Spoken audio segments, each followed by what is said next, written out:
ఆవిర్భావ దినోత్సవం సందర్భంగా రాష్ట్రంలోని అన్ని ప్రాంతాల్లోకి, అన్ని గ్రామాల్లో, అన్ని వార్డుల్లో కూడా మన ఊరు మన జెండా పేరుతో జెండా స్థాపించాలి, జెండాను ఎగరవేయాలి అని రాష్ట్ర అధ్యక్షులు పివిఎన్ మాధవ్ గారి ఆదేశాల మేరకు కార్యకర్తలందరూ రాష్ట్ర వ్యాప్తంగా కూడా ఈ కార్యక్రమాలు దేశంలో ప్రధాని నరేంద్ర మోడీ గారి నాయకత్వంలో మూడవసారి ప్రధానమంత్రిగా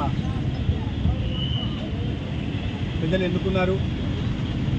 16 రాష్ట్రాల్లో బీజేపీకి సొంతంగా, 5 రాష్ట్రాల్లో ఎన్డీఏతో కలిపి మొత్తం 21 రాష్ట్రాల్లో వాళ్ళ ఎన్డీఏ ప్రభుత్వాలు ఉంటున్నాయి. భారతీయ జనతా పార్టీని